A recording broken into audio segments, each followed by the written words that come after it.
by June or July. Go ahead, make my day, Mr. Trillanes! Biyan mo! Sige ka lang ngak dyan ng ICC. Sige! Go ahead! Kahit sumama ka pa, mag-serve ng warrant.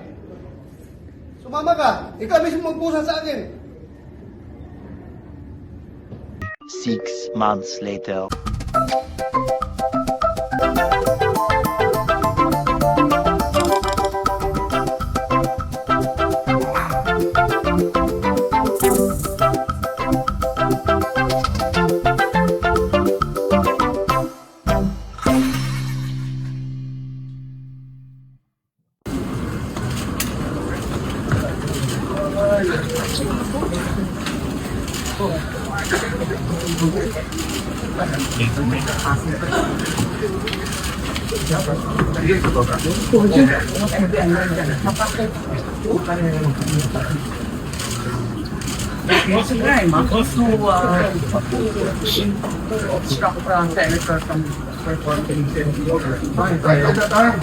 Kahit yung NBI, na-assaulta yung isang tinagod dito. Guardian of Arms, bawal yan. Ilang performance of hindi pwede saktan, ha? You're listening mo mula yung dyan. Yung Sergeant of Arms, bakit ganyan? Bakit yan? Sergeant of Arms, pinabayaan nyo yan. Lakas ng protection sa amin dito. Martial law na ba tayo?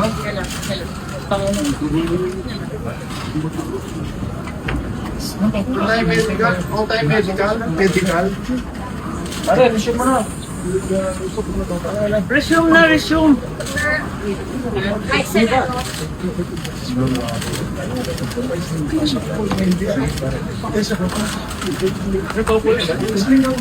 Bro, okay natin patagalin pare.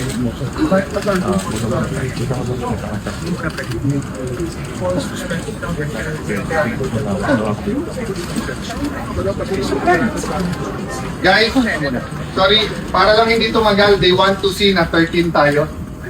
Those in favor na palitan ang Senate President.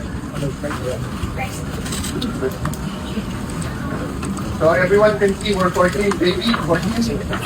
13 plus 13. Pwede kami. So, ito yung warrant, di ba? Nakita nyo kanina. So, itong warrant na to was officially transmitted kanina. No? Nung nag-appear siya, so, dun sa PCTC. Okay?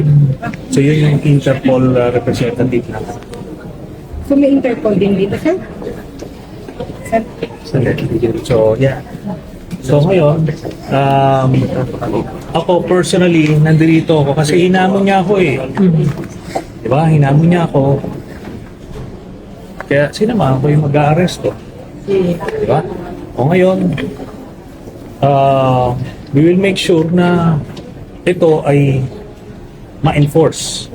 Kasi yung Senate, nung ako, inisyuhan ako ng warrant, binasahan ako ng Miranda rights doon sa lounge. Alam niyo yan, publicly reported yan. Kaya yung mga precedents na sinasabi nila, yun nangyari sa akin yun. Pag kami valid na warrant, yun. Di ba ngayon, meron tayong batas. Republic Act 9851, sinasabi doon na kapag merong akusado na iniimbestigahan ng International Tribunal, ay yun ay iso-surrender ng Philippine authorities. So ito yun. Okay? Ngayon, nananawagan tayo kay Senate President Alan Cayetano, gawin niya yung tama. Huwag siya mag-cuddle ng fugitive. Di ba? Ganun lang kasimple yun. At saka, mayabang si Bato eh, di ba? Papahuli daw siya. Kung dito na ngayon yung huli sa kanya. Pero sir,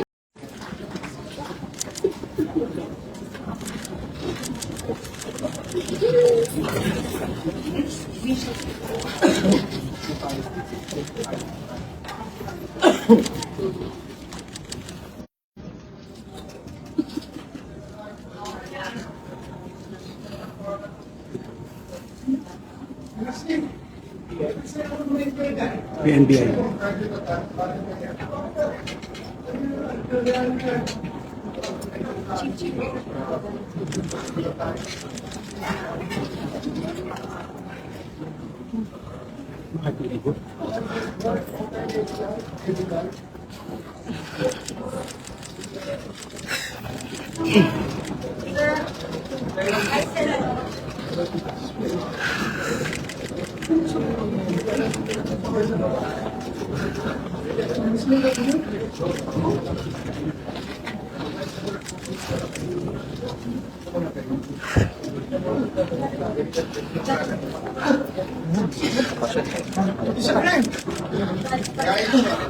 Sorry, para lang hindi tumagal, they want to see na 13 tayo. Doon yung flavor na palitan ng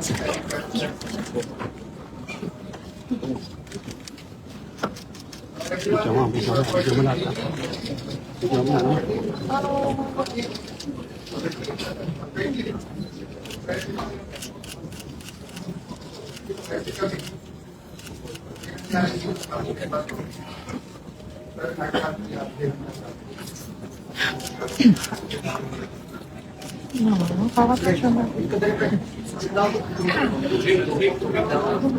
May pumunta na ba sa medical?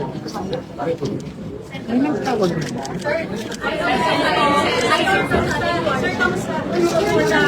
Kasi gobyerno. Silving President. Hinaharang hindi magpasok din sa sesyon. Kung ako'y absent, hinahanap ako ninyo at tumusunod. Hindi ko makita. Ngayon, papakita ko dito. Oh, kinala ko na yung late. May listing ako doon. Kasugat-sugat ako. Why are you here, sir? Pasok! Business! Restricted!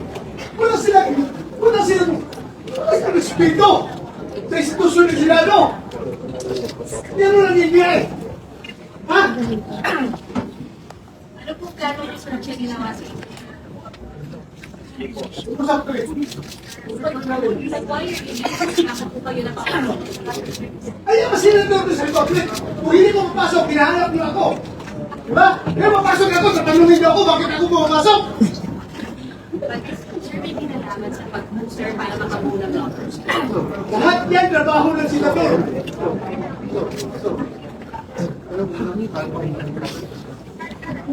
This is the worst government. Whew. Dito mga ba sa medical?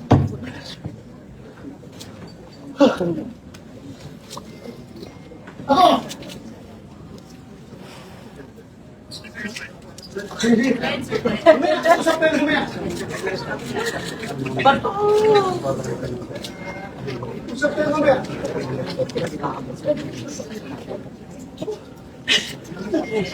Oh, oh, yeah. Sagdan.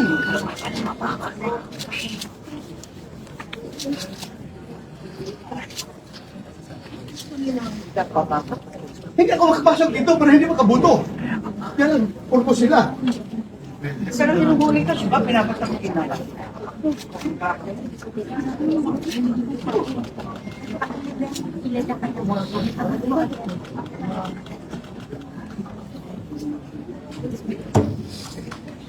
Sir, Lieutenant R. Oh, ano man, pareho tayo premier, sir. Bakit yung pinayagan niya ang mga tao niya makapasok dito?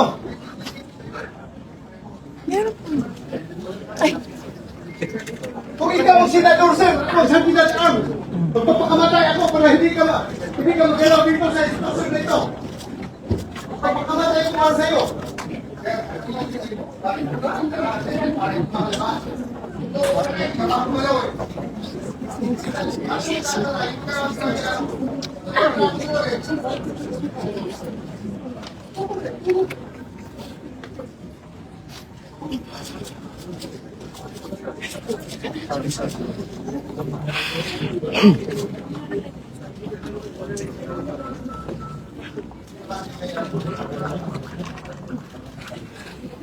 Kamusta kayo?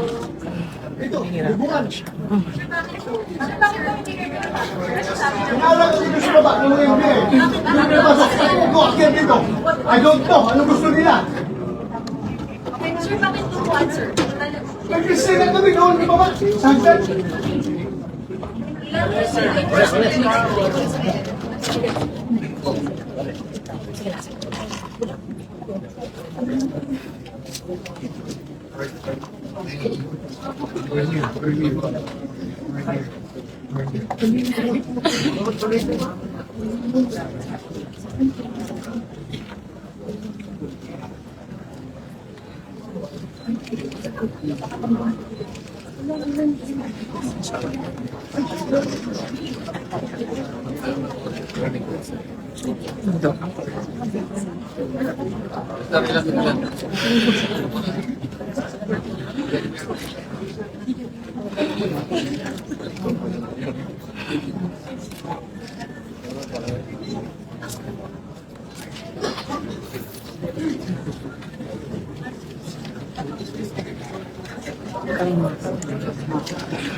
Sir. Pwede pong pasok. Oo, go, ate, go. Andiyan si Doc. Go. Miss Janet. Sorry. Voter ni Sen, paki-receive mo. Naka-block. Apo. Isa pa. Nakatas.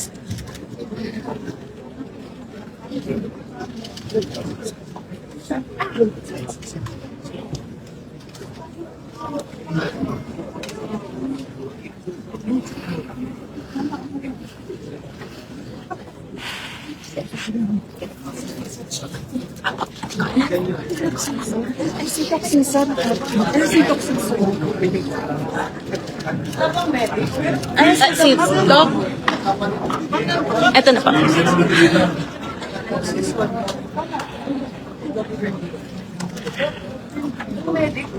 Ay, here na po. Senator Joel Pinchon. Senator Joel Mr. President, may I be allowed to remove and declare all six vacancies?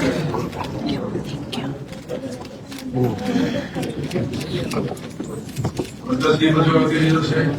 There is a motion to declare all positions vacant in the Senate. President, under rules of the President, for the motion of that resolution. So a roll call vote is in order. Secretary will conduct the roll call. Senator Francis Pangilinan is ready. Here, yeah.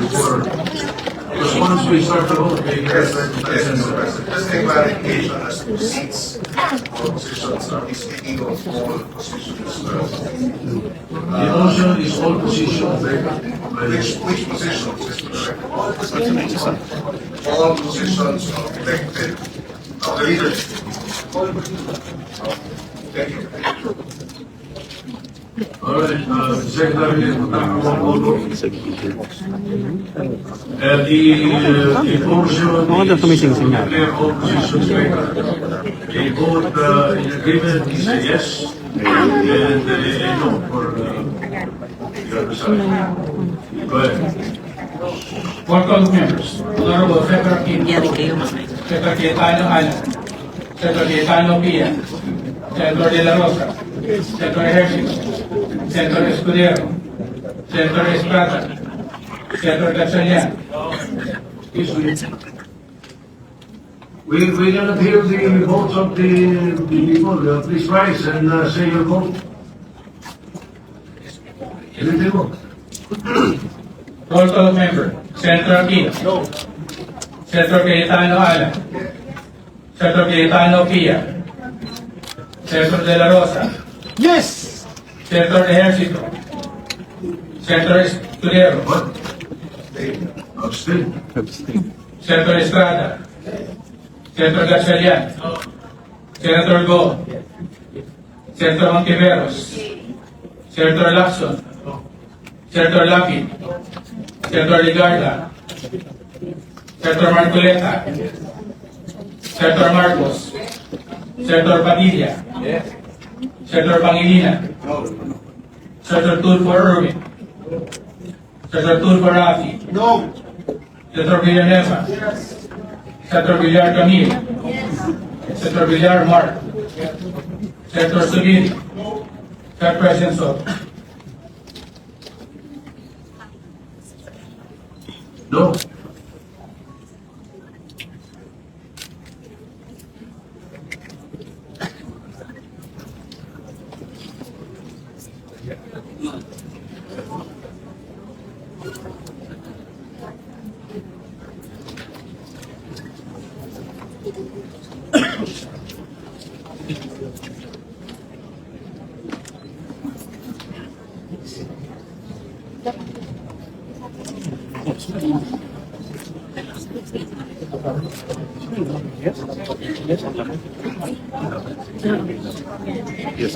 Ilan ang lamang?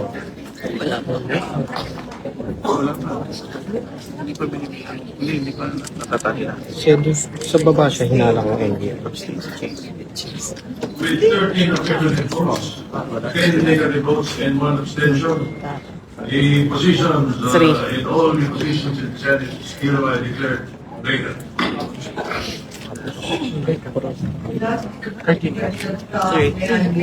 Therefore, to nominate Senator Alan Peter Cayetano as the new Senate President. Are you designating me as the presiding officer? Because I am in the position is already vacant. I think you must select somebody to take the position. I am no longer the presiding officer. So you designate a presiding officer. In the meantime, I suspend session.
Senora is watching.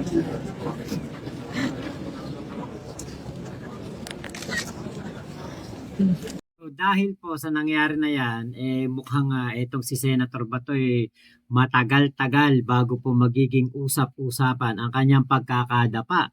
Nakitang-kita naman na wala pong rumesling sa kanya na NBI. Siya lang mag-isa ang nadapa at naitukod niya ang kanyang kamay kaya siguro siya nasugatan. Hingal na hingal siya sa kakatakbo dahil nga imagine niyo halos liparin niya yung hagdan para lamang makapunta doon sa August Chamber dahil nga po madaling-madali siya dahil merong mga NBI daw po na humaharang sa kanya. Pero tingin ko, yung mga NBI, hindi naman siya inaharang. Gusto lang siyang makausap. Kaya lang, nung nagpakilala nga na NBI siguro, kinutuban na si Bato de la Rosa at natakot na. Kaya po, nagtatakbo na paakyat. Si Senator Trillanes naman, kaya naman siya pumunta dyan. Dahil nga po sa hamon na yan, ni Senator Bato noon, na kahit sumama pa daw at si Trillanes pa daw ang magposa sa kanya. So, mahirap talaga kapag naghahamon no? Huwag ka kasi maghahamon. 'Di ba? Kasi baka mamaya mangyari sa iyo 'yung nangyari kay Digong. O, 'di ba? Si Digong naghamon. O, sabi, ICC, bilisan niyo ika. Sabi ni Digong. O, tapos maya-maya nandiyan na ICC. Pagkagaling niyang Hong Kong, hinuhuli na siya ng Interpol. O, etong si Bato naghamon na siya ay hulihin na ni Trillanes kahit siya pa magposa. So ngayon na nagkatotoo na, andyan na ang warrant of arrest ni Bato. Kari pa siya ng takbo. So yun lamang po, maraming salamat sa pagsama nyo dito sa ating vlog na ito. Ingat po kayo. Nasa mang panig kayo ng mundo. Momo Chup Chup. Love you, love you. God bless us all, Pilipinas. God first. Salamat po.